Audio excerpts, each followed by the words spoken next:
Morning everyone. Next topic है हमारा elasticity का क्लैपेरॉन्स थ्योरम। देखो क्लैपेरॉन्स थ्योरम की स्टेटमेंट क्या कहती है कि if a body is in equilibrium, अगर कोई बॉडी इक्विलिब्रियम में है under a given system of body forces and surface forces, then in that case strain energy of deformation किसके इक्वल होगी?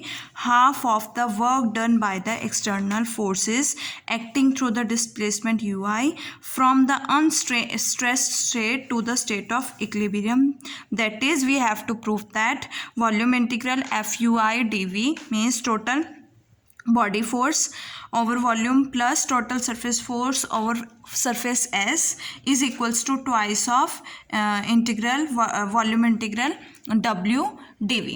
अब देखो क्या दिया हुआ है कि बॉडी जो है इक्विलिब्रियम में है under a given system of, जहाँ पे फोर्सेस कौन कौन से हैं? बॉडी फोर्स है एंड सरफेस फोर्स है। उस केस में जो स्ट्रेन एनर्जी आपके पास क्या होती है? कैपिटल यू किसके इक्वल होगी? Half of the work done by the external forces. जो एक्सटर्नल फोर्सेस के द्वारा वर्क डन होगी, work done by the external forces, उसका हाफ किसके इक्वल होगा? स्ट्रेन एनर्जी के इक्वल होगा, दैट इज यू के इक्वल होगा।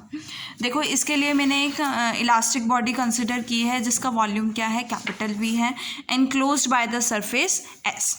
Late P point whose coordinates are x1 x2 x3 be any point, कोई भी पॉइंट है उस बॉडी के अंदर inside the body.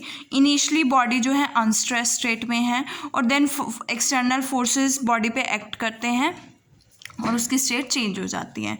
Work done by the body forces on the volume element DV. तो अगर बॉडी फोर्सेस की मैं बात करूँ तो बॉडी फोर्सेस के थ्रू जो वर्क डन होगा वो क्या होगा?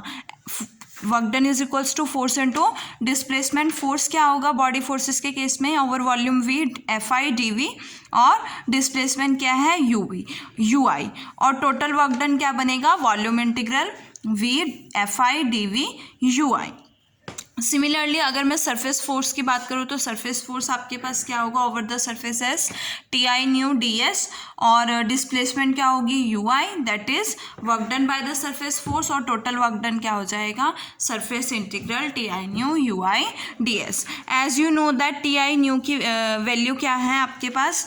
To J I nu J होती है, टी आई न्यू की value tau J I nu J. As you know that कि स्ट्रेस टेंसर जो है आपका सिमेट्रिक होता है, तो मैं टो जे आई को टो आई जे लिख सकती हूँ। और इस सरफेस इंटीग्रल को अगर मैं वॉल्यूम इंटीग्रल में चेंज करना चाहती हूँ तो मैं गॉस डाइवर्जेंस थ्योरम से चेंज कर सकती हूँ। तो मैंने सरफेस इंटीग्रल को वॉल्यूम इंटीग्रल में चेंज किया तो मेरे पास क्या हो जाएगा? Tau I J you I comma j, means इस पूरे टर्म का derivative with respect to x j. दो टर्म्स है तो u इंटू वी से होगा, तो फर्स्ट का डेरिवेटिव टो आई जे का derivative with respect to x j, tau I J comma j, और v as it is that is u as it is, plus volume integral tau I j second का derivative u i comma j d v. ये value हम किस में put करेंगे? इन दोनों का आप हमें क्या फाइंड आउट करना है? Total work done. तो टोटल वर्क डन क्या होगा? Work done by the body force plus work done by the surface forces. तो सम किया तो मेरे पास क्या आएगा? F i u i plus tau I J comma j you i. मैं इसको यू आई को कॉमन ले सकती हूँ तो मेरे पास क्या आएगा? Tau I J comma J plus F I. As you know that body जो है इक्विलिब्रियम में है, तो इक्वेशन ऑफ इक्विलिब्रियम क्या कहती है कि tau I J comma J plus F I किसके इक्वल होगा? ज़ीरो के इक्वल होगा। तो ये टर्म तो पूरी क्या हो जाएगी? ज़ीरो हो जाएगी। अब अगली बात करते हैं कि वॉल्यूम इंटीग्रल क्या बचा मेरे पास? Tau I J you I comma j. अगर मैं इसको 2 से मल्टीप्लाई और 2 से डिवाइड करूँ तो मेरे पास क्या आएगा? यू आई कॉमा जे प्लस यू आई कॉमा जे, और 1/2 कॉमन। नेगेटिव माइनस किया यू जे कॉमा आई और प्लस किया यू जे कॉमा आई। इन दोनों टर्म्स को कंबाइन कर दिया, फर्स्ट एंड लास्ट को, दोनों मिड टर्म्स को मैंने कंबाइन कर दिया तो मेरे पास ये टर्म बनेगी 1/2 से मल्टीप्लाई करने के बाद tau I J you I comma J plus U J comma I divided by 2, tau I J you I comma J minus U J comma I divided by 2। देखो इसके बाद ये किसकी डेफिनेशन है? ये क्या बनाता है हमारे पास, EIJ टेंसर बनाता है, और ये क्या बनाता है, WIJ, and this tensor is symmetric and this is skew symmetric. तो हम यहाँ पे लिख सकते हैं, ये तो जीरो हो जाएगी आपके पास term, TOIJ EIJ DV plus integral TOIJ WIJ DV, where EIJ आपके पास सिमेट्रिक टेंसर है और WIJ क्या है, skew symmetric. As you know that ये टर्म जीरो हो गई। स्क्यू सिमेट्रिक के केस में TOIJ WIJ किसके इक्वल होगा, TOJI WJI के। मैं लिख सकती हूँ TOIJ WIJ is equals to TOJI WJI, क्योंकि स्क्यू सिमेट्रिक अगर मैट्रिक्स भी होती है तो उसकी हर एक टर्म का जो मतलब मैग्नीट्यूड होता है, जैसे अगर आपने TO12 टर्म लिया है या TO21 टर्म ली है, A12 टर्म ली है और A21 टर्म लिया है, तो उसका मैग्नीट्यूड क्या होता है, सेम होता है, सिर्फ उसका साइन में डिफरेंस होता है। तो मैं लिख सकती हूँ TOIJ WIJ is equals to TOJI WJI। TOJI symmetric tensor है तो TOJI को हम लिख सकते हैं minus of skew symmetric tensor है तो TOIJ लिख सकते हैं। WJI स्क्यू सिमेट्रिक है तो negative of WIJ, left hand side में आएगा तो ट्वाइस हो जाएगा और ये वैल्यू क्या हो जाएगी, जीरो। और अगर ये वैल्यू जीरो हो गई तो ये टर्म जीरो बचा, क्या इस टर्म में, ये भी जीरो है, ये भी जीरो है, बचा क्या आपके पास, ये टर्म बचेगी। तो टोटल वर्क डन क्या होगा, volume integral TOIJ EIJ DV। अब total work done means volume surface forces, body forces plus surface forces is equals to किसके इक्वल आया है, volume integral TOIJ EIJ DV के इक्वल आया है। एंड W की वैल्यू क्या होती है, 1/2 TOIJ EJ होती है, EIJ होती है, तो यहाँ से TOIJ EIJ की वैल्यू क्या आएगी, 2W। तो यहाँ पे हम सब्सटीट्यूट कर देंगे 2W, और हमें पता है ये किसकी वैल्यू होती है, कैपिटल U की वैल्यू होती है, दैट इज स्ट्रेन एनर्जी। तो यहाँ से टोटल वर्क डन किसके इक्वल हो गया, ट्वाइस ऑफ स्ट्रेन एनर्जी के। इट मीन्स स्ट्रेन एनर्जी किसके हाफ हो जाएगी, टोटल वर्क डन के हाफ हो जाएगी, which we have to prove. Now our next theorem, next article is uniqueness of solution, कि हम जो सॉल्यूशंस फाइंड आउट करते हैं दैट इज इनकी यूनिकनेस प्रूफ करेंगे।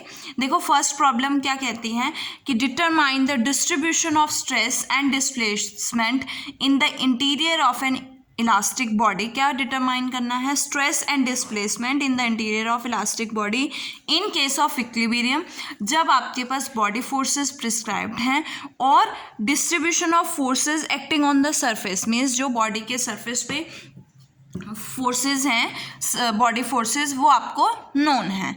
ठीक है, तो फर्स्ट केस तो आपका ये है। सेकेंड केस देखो क्या है, इसमें distribution of stress and displacement find out करना है इन the interior of elastic body, लेकिन आपको इसमें क्या गिवन है, बॉडी फोर्सेस प्रिस्क्राइब्ड डिस्प्लेसमेंट, इसमें आपको बॉडी फोर्सेस जो है नॉन है, इस केस में आपको डिस्प्लेसमेंट्स जो हैं वो नॉन है on the surface of body. Third case है mixed boundary value problem. Third case में देखो क्या है, determine the distribution of stress and displacement in the interior of an elastic body in equilibrium when the body forces are prescribed, जब body forces prescribed हैं, and distribution of forces acting on some part of the surface of body is known. अब इसमें क्या दिया हुआ है कि जो फोर्सेस की डिस्ट्रीब्यूशन है वो कुछ पार्ट पे तो हमें फोर्सेस जो हैं सरफेस बॉडी के, मतलब बॉडी फोर्सेस जो हैं वो नोन है, और कुछ पोर्शन पे हमें डिस्प्लेसमेंट्स नोन है। फर्स्ट केस में आपके पास बॉडी फोर्सेस नोन है, सेकंड केस में आपके पास डिस्प्लेसमेंट नोन है, थर्ड केस में कुछ पोर्शन पे आपके पास सरफेस बॉडी फोर्सेस नोन है और कुछ पोर्शन पे डिस्प्लेसमेंट नोन है। हमें यूनिकनेस प्रूफ करनी है। देखो for the uniqueness of solution, जब भी आपको यूनिकनेस फाइंड आउट करते हो तो आप दो सोल्यूशंस लेते हो और दोनों को इक्वल शो कर देते हो, देन आपके जो सोल्यूशन है वो यूनिक हो जाता है ना। तो मैंने दो सॉल्यूशंस लिए हैं, आपको डिस्ट्रीब्यूशन ऑफ स्ट्रेस और डिस्ट्रीब्यूशन ऑफ डिस्प्लेसमेंट्स की यूनिकनेस शो करनी है। तो मैंने दो जो सॉल्यूशंस लिए हैं डिस्प्लेसमेंट्स के, UI1 एंड UI2, और स्ट्रेसेस के जो लिए हैं TOIJ1 and TOIJ2, where I, J is equal to 1 to 3। अब इक्विलिब्रियम का केस है तो इक्विलिब्रियम की इक्वेशन को ये दोनों ही सेटिस्फाई करेंगे, मीन्स ये भी सेटिस्फाई करेगा और ये भी सेटिस्फाई करेगा, तो tau I J comma J plus F I इसको सेटिस्फाई करेंगे। और जब हम इसमें जनरलाइज्ड हुक्स लॉ अप्लाई करते हैं तो हमारे पास ये इक्वेशन आती है ना, हमने नेवियर्स इक्वेशन फाइंड आउट की थी, तो वही इक्वेशन है। ये यू आई जो है दोनों केस में यू आई जो है, दोनों ही यू आई इसको सेटिस्फाई करेंगे, ठीक है। अगर मैं डिफाइन कर लेती हूँ कि इन दोनों यू आईज का डिफरेंस जो है वो यू आई है और इन दोनों टो आई जेज का डिफरेंस जो है वो टो आई जे है, तो उस केस में यू आई और टो आई जे भी क्या बनेंगे, इन दोनों इक्वेशंस के सॉल्यूशंस बनेंगे। और अगर मैं ले लेती हूँ कि बॉडी फोर्सेस जो हैं आपके पास एब्सेंट है, उस केस में बॉडी फोर्सेस के केस में एफ आई क्या हो जाएगा, ज़ीरो, तो tau I J comma J is equal to zero हो जाएगा। इस केस में भी टो आई जे जो है वो इक्वेशन ऑफ इक्विलिब्रियम को सेटिस्फाई करेगा। अब देखो हमने फाइंड आउट किया था कि टोटल जो आपका वर्क डन है that is body forces, work done due to body forces and work done due to surface forces is equal to twice of integral W D V के equal होता है। यहाँ पे एफ आई आपके पास zero है तो ये टर्म ज़ीरो हो गई और ये इसके इक्वल आ जाएगी। ये हमने, अब हम first kind of boundary value problem लेके चलते हैं। फर्स्ट प्रॉब्लम में आपके पास क्या है, जो आपके पास सरफेस फोर्सेस प्रिस्क्राइब्ड हैं और क्या नोन है आपको, सरफेस फोर्सेस नोन है। तो अगर सरफेस फोर्सेस नोन है तो टी आई न्यू किसके इक्वल होगा, टो आई जे 1 के, और T I knew to I j 2 के इक्वल भी होगा, दोनों ही इक्वल होंगे। तो अगर ये दोनों वैल्यूज़ एक ही वैल्यू के इक्वल है तो दोनों आपस में इक्वल हो जाएंगे और इनका सब्ट्रैक्ट करोगे तो आंसर क्या आएगा, zero. It means tau I j क्या हो जाएगा, ज़ीरो, और टो आई जे ज़ीरो मीन्स ये लेफ्ट हैंड साइड ये t I nu is equal to tau I j nu j होता है, टो आई जे ज़ीरो है तो टी आई न्यू भी क्या हो जाएगा, ज़ीरो हो जाएगा। सेकेंड काइंड में हमें डिस्प्लेसमेंट्स गिवन है तो u i is equal to you i 1 होगा, u i is equal to you i 2 भी होगा, तो दोनों इक्वल हो गई तो नेगेटिव माइनस करोगे डिफरेंस क्या हो जाएगा, ज़ीरो हो जाएगा, यू आई ज़ीरो। और अगर यू आई ज़ीरो है तो ये वाली अगेन लेफ्ट हैंड साइड क्या हो जाएगी, ज़ीरो हो जाएगी। और in case of mixed boundary value problem कुछ पोर्शन हमने, एक पोर्शन S1 लिया है, एक पोर्शन S2 लिया है। S1 पोर्शन पे हमारे बॉडी फोर्सेस डिस्क्राइब्ड हैं और नॉन है, और S2 पोर्शन पे यू आई। अब हमने बॉडी फोर्सेस के केस में भी हमारे पास ये क्या आ रही है, T I nu that is tau I j zero आ रहा है तो इस केस में भी ज़ीरो हो जाएगा और इस केस में डिस्प्लेसमेंट्स भी क्या है, ज़ीरो हैं, सो वी गेट ज़ीरो। तो लेफ्ट हैंड साइड क्या होगी, अगेन इस इक्वेशन की ज़ीरो हो जाएगी। और तीनों केस में अगर लेफ्ट हैंड साइड ज़ीरो है तो मतलब ये वैल्यू क्या होगी, ज़ीरो, और ये वैल्यू ज़ीरो मतलब this is equal to zero. But strain energy density function W क्या पॉजिटिव डेफिनेट फॉर्म है तो W must be equal to zero होगा। W की वैल्यू क्या होती है, half of c i j e i e j is equal to zero, and e i और e जे को हमने नोटेशंस दी थी तो ई आई क्या है, ई आई जे है, और ई जे क्या है, ई के एल है, और यहाँ पे सी आई जे क्या बनेगा, सी आई जे के एल बनेगा। यहाँ से मेरे पास ये तो नॉट इक्वल टू ज़ीरो होगा तो ये टर्म ही ज़ीरो होगी, that is E I j क्या होगा, ज़ीरो होगा, जहाँ पे ई आई जे किसके इक्वल है, ई आई जे 1 माइनस ई आई जे 2 के इक्वल है। तो अगर ये वैल्यू ज़ीरो हो गई तो ये दोनों क्या हो जाएंगे, इक्वल हो जाएंगे। इट मीन्स स्ट्रेन्स क्या हो गए हैं, यूनिक हो गए हैं। तो बाय स्ट्रेस स्ट्रेन रिलेशन अगर मैं यूज़ करती हूँ तो टो आई जे हमारे पास किसके इक्वल है, टो आई जे 1 माइनस टो आई जे 2 के इक्वल है। तो इस केस में tau I J is equal to lambda theta del i j plus 2 mu e I j क्या है, यहाँ पे ज़ीरो है तो थीटा भी क्या हो जाएगा, ज़ीरो, तो टो आई जे क्या हो गया हमारे पास, ज़ीरो हो जाएगा। It means tau I j 1 minus tau I j 2 is equal to zero, और tau I j 1 is equal to tau I j 2 हो जाएगा, और इसका मतलब टो आई जे भी क्या हो गया, दैट इज स्ट्रेस टेंसर भी क्या हो गया, यूनिक हो गया। ऑल्सो यू आई जो है हम ई आई जे से डिटरमाइन करते हैं, as you know that E I J is equals to you I comma J plus U J comma I divided by 2 होता है। तो अगर ई आई जे यूनिक है तो यू आई भी क्या होगा, यूनिक होगा।